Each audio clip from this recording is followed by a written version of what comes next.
부산에서 열렸던 한 아세안 특별정상회의가 오늘 막을 내립니다. 그 주요 장면들 영상으로 정리하겠습니다. 아산정책연구원의 이재현 선임연구위원 자리했습니다. 어서 오십시오. 예, 안녕하십니까. 네, 우리가 아세안에 대한 이야기를 두어 번 나눴습니다. 네, 우리 아세안 국가와 교역량이 커지고 중요하다고 해서 그 정상들을 불러서 부산에 오세요 해서 초청해서 회의를 한다는 게 쉬운 일은 아니잖아요. 그렇죠. 네. 아세안 10개국 정상을 한 자리에 모으는 건 쉬운 일 아닙니다. 그러니까요. 아시다시피 네. 뭐 정상들 워낙 바쁜 사람들이고요. 외교부에서는 이 한아세안 정상회의를 준비하기 위해서 벌써 1년 전부터 네. 여러 번 출장을 가면서 준비해 왔고요. 또 아세안 정상들 1년에 2번씩 아세안 네. 정상들끼리 그 나라 정상들끼리야 모이겠죠. 예. 네. 근데 그런 일정 중에 또 쪼개서 이렇게 네. 한국에 오는 건 쉬운 일이 아닙니다. 그러니까요. 아세아 주요 국가들이 그들끼리 모이는 거야 당연하지만 우리가 한번 이렇게 초청한다는데 이렇게 그것도 우리 부산에 모여서 전부 모여서 사흘간 회의를 했습니다.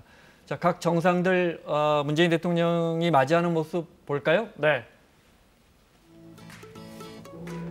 지난 25일 저녁에 정상들을 문재인 대통령이 영접하는 모습입니다. 네. 저 뒤로 선덕대왕 신종이 있고요. 우리 전통 의장대 모습입니다.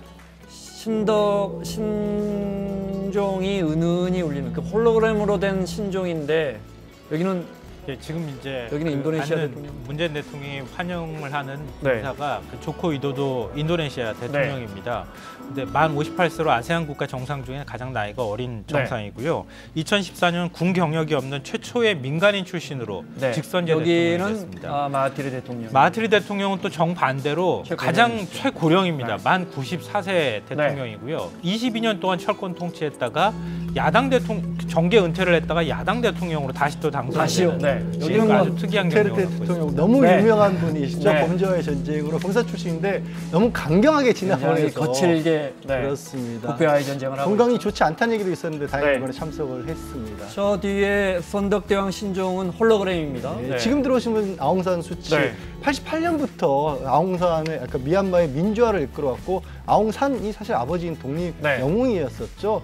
그러니까 노벨 평화상을 수상하기도 한 미얀마 민주주의의 상징입니다. 네. 네, 계속해서 선덕대왕 신종의 종소리가 이렇게 울리고 홀로그램, 네, 저렇게 돼 있는 거군요. 네. 아웅산 수치 여사는 정식 직함이 국가 고문인데 예. 지금 뭐 국가 수반이라고 할 수는 없는 거죠. 네. 예, 대통령은 따로 있습니다. 윈민이라는 사람이 대통령이고요. 네. 2011년에 미얀마가 민주화를 할 때 그 이전에 군부가 만들어 놓은 헌법에 의해서 배우자가 외국 사람인 사람은 대통령이 못되게 만들어놨거든요. 네. 그래서 대통령이 될 수는 없고 그런데 사실상 아세안에서도 국가 수반으로 인정하고 있습니다. 아, 그래요? 네. 그러니까 군부에서 저 아웅산 수치를 견제하기 위해서 예, 맞습니다. 아웅산 수치만은 대통령이 되면 안 되겠다. 되면 안 되게 그렇게 만들어놨군요. 네. 자, 사흘 동안 아세안 정상들과의 연쇄 회담 그 분위기 아주 좋았습니다. 그 중에 볼만한 장면들 준비했습니다. 태국의 프라유 총리는 문 대통령과의 정상회담에서 자기는 한국 음식 오자마자 저 두 끼 다 먹었다고, 네, 우리 음식에 대한 애정을 표했다고 하고요. 네. 인도네시아 조코 위도도 대통령 정상회담 자리에서 잠깐 들어보실래요? 네. Kakak saya yang mulia Presiden Moon Jae-in. 우리 존경하는 형님께서 문재인 대통령께서 따뜻한 환영에 대해서 감사를 드립니다. 싱가포르 리생룽 총리는 정상회담 후에 서울 나들이 한 사진을 이렇게 본인의 SNS에 올려서 그냥 뭐 지나다 보면 그냥 어디 대만이나 싱가포르에서 오신 관광객 같다고 생각했을 거예요, 그죠? 네, 서울 나들이 이렇게 자랑했습니다. Many Singaporean tourists are attracted by Korean culture. Ho Ching and I were part of these statistics, and we met quite a few Singaporeans also holidaying here, including one family on top of Mount Siorak.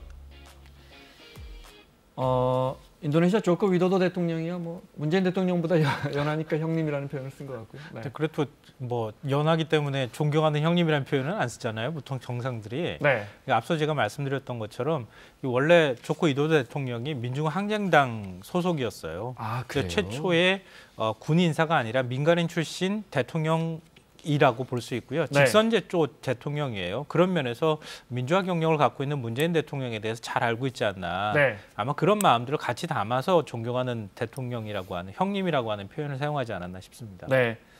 우리 저 총수들과의 5천 자리에서도 인도네시아 투자해달라고 그러고 수도 이전하는데 우리나라로 와달라고 하고 네, 투자를 뭐 적극적으로 유치하더군요. 제가 볼 때는 이번 정상회의 때 제일 실속을 많이 챙긴 네. 대통령이 아닐까 싶은데요. 현대자동차 정의선 부회장이 그 자리에 참석을 했고요. 네. 지금 현대자동차에서 인도네시아에 한 1조 8천억 규모의 그 자동차 공장을 짓는 네. 계약을 체결을 했습니다. 그런 면에서 인도네시아가 경제 성장하는 데서 상당히 도움이 될 수 있을 만한 그런 실익을 좀 챙겼고요. 그리고 지금 인도네시아가 자카르타가 수도잖아요. 네. 자카르타에서 보르네오 섬 동칼리만탄이라고 하는 곳으로 수도를 이전하려고 아마 하는데 저개발 다들 그렇게 하잖아요. 저개발 지역 개발하려고 수도 네. 이전하는. 네. 그러니까 국가 균형 발전이라고 네. 하는 거하고 또 스마트 시티라고 하는 개념, 우리나라 세종시를 모델로 해서 네. 좀 그 한국의 기술력을 좀 우리한테 기술을 좀 많이 도와달라. 네. 이런 면에서 도움을 요청을 했고 또 여기도 마찬가지로 MOU로 체결을 했습니다. 네. 자, 이번 특별 정상회의에서 큰 성과라면 좀 쉽게 설명해 주시면요. 뭐 가장 눈에 띄는 건 역시 경제적인 성과라고 이야기할 수 있죠. 그 지금 말씀하신 것처럼 인도네시아하고 한국하고 사이에 세파 포괄적 경제 동반자 협정 체결했고요. 네. 그다음에 캄보디아랑 또 FTA 시작하기로 했고 말레이시아도 지금 FTA 추진하고 있고요. 네. 그리고 필리핀도 FTA 조기에 달성하기로 했는데 이 지금 현재 지역의 보호무역주의가 되게 강하게 바람이 불고 있는 상황에서 네. 한아시안 사이의 경제 협력을 통해서 어떤 무역을 증진시키고 이런 좀 파도를 넘어보자라는 합의가 이루어졌고 그게 큰 성과라고 할 수 있죠. 네. 우리가 얼마나 투자하는지 그래프로 좀 보면서 설명드릴까요? 네. 뭐가 있습니까? 해외 직접 투자 비중은 이거는 아세안에 대한 투자는 정말 눈에 띄게 늘고 있군요. 네. 중국에 대한 투자는 줄고 있고요. 설명을 해주시면. 네. 예, 중국의 지금 국내 경제 정책도 변하고 있고 네. 무역 전쟁도 있고 그래서 중국의 투자 환경이 나빠지고 있고 투자했던 기업들이 네. 동남아로 빠져나가고 있죠. 그것이 대표적으로 아세안 국가로 우리가 예. 투자가 커지는 이유고. 이건 어떻습니까? 네. 마찬가지입니다. 뭐 한국이 네. 지금 그 낮은 임금을 찾아 동남아로 많이 네. 나가고 있고 비즈니스 환경이 좋기 때문에 제조업체들이 많이 네. 나가고 있고요. 교역 현황도 마찬가지로 지금 중국에 이어서 아세안이 한국의 두 네. 번째로 큰 무역 대상입니다. 네. 계속 증가할 추세고요. 네. 아세안 이건 우리가 전에 한번 공부했던 내용입니다. 네. GDP가 2조 9천억 달러나 되는 거대한 이 중에 한 1조 달러 정도가 인도네시아죠. 예, 인도네시아가 가장 정말 큰- 큰 시장이죠. 예, 우리한테는. 가장 큰 경제. 베트남 물론이고요. 네. 네. 한 아세안 파트너십이 강화됐다라는 기사를 봤어요. 쉽게 설명을 좀 해주시면. 그 한국하고 아세안 사이에 2010년에 전략적 동반자 관계가 맺어져 있고요. 네. 이 전략적 동반자 관계라는 거는 동맹 다음으로 높은 수준입니다. 국가들 네. 사이에 맺을 수 있는. 근데 이 전략적 동반자 관계를 맺어놓고 그 안에 다양한 협력 사업들이 있는데 그런 것들을 좀 내실 있게 진행해 나가자라는 합의가 이번 정상회의에서 만들어진 거고요. 네. 구체 사항들은 정상회의 그 선언문에 담겨 있습니다. 네. 뭐 10개 나라와 전부 다 전략적 동반자 관계는 아닐 거 아니에요. 한꺼번에 아세안이란 네. 단일한 전략적 동반자 관계고 몇몇 나라, 예를 들면 베트남 같은 국가는 개별적으로 전략적 동반자 관계를 또 그렇군요. 맺고 있습니다. 네.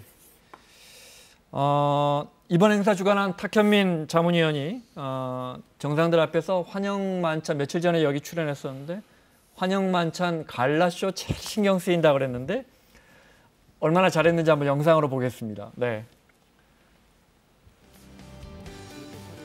지난 25일 갈라쇼 배우 정우성 씨가 사회를 맡았고요. 아세안 판타지아를 시작하겠습니다. 우리가 상상했던 일들이 현실이 되는 환상의 시간으로 여러분들을 초대합니다. 행사 기념곡인 사이드 바이 사이드와 함께 공연이 시작됐고요. 네.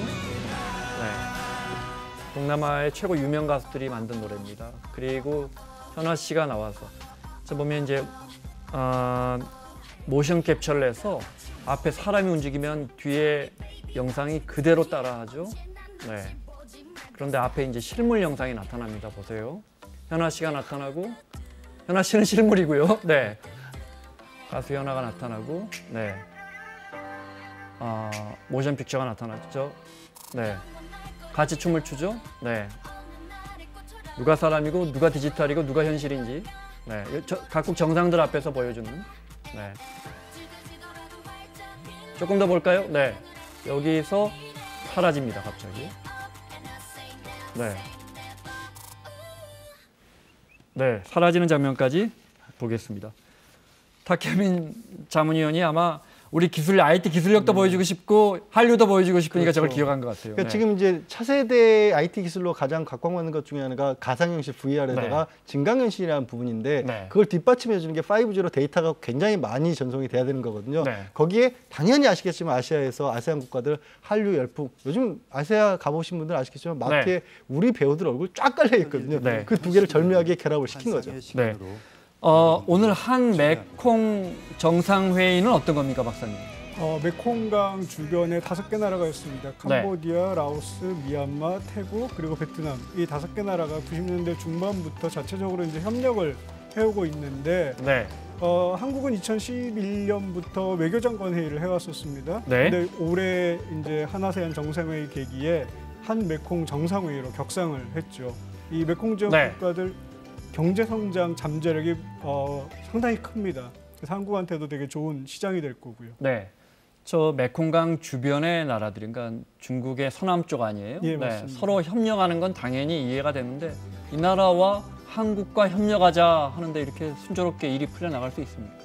네. 메콩강 지역 국가들 그들 나라들이 우리를 그만큼 또 필요로 하는 것도 있는 거죠? 자기네들 성장을 위해서 한국의 네. 투자도 그렇고 한국과 무역도 그렇고 이런 것들 할 필요가 있고 또 개발 협력 그 원조들을 받아올 필요도 있기 때문에 네. 한국도 상당히 매력적인 협력 대상입니다. 그중에 단연 중요한 나라는 저 중에서는 베트남일 거고요. 현재는 베트남이 한국하고 경제 관계가 가장 크죠. 우리와 교역량이 일본을 뛰어넘더군요.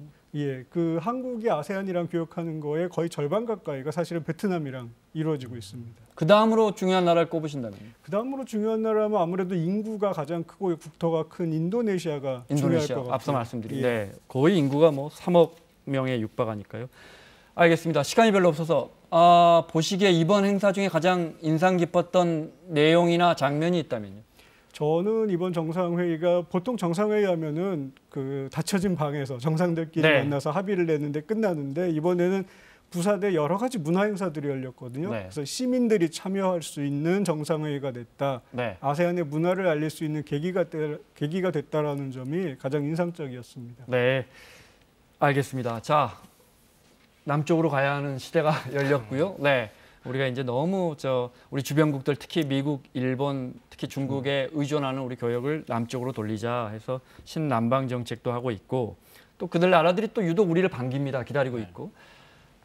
마지막 질문은 10년 후에 한국과 아세안은 어떻게 변해 있습니까? 어떻게 전망하십니까? 당연히 무역도 늘어나고 투자도 늘어나고 서로에게 되게 매력적인 협력 대상이니까 늘어날 걸로 보이고요. 네. 한국은 지금 정부에서 이제 외교 다변화를 추진하는데 아세안하고의 관계가 훨씬 강해지고 주변 4강하고 똑같은 수준으로 그보다 더 뛰어넘는 수준으로 네. 발전할 거라고 예상합니다. 주변 4강을 뛰어넘을 수도 있다. 예. 10년 후에는 한 아세안과의 관계가. 예, 단순히 교역뿐만 아니고 외교, 안보, 문화 모든 걸 말씀하시는 물론입니다. 거죠. 네, 알겠습니다. 자, 이재현 연구위원의 설명 여기까지 듣겠습니다. 마무리하겠습니다. 양지열 변호사, 김성환 평론가 수고하셨고요. 사사건건 내일 이해훈 의원, 정청래 전 의원과 함께 돌아오겠습니다. 고맙습니다.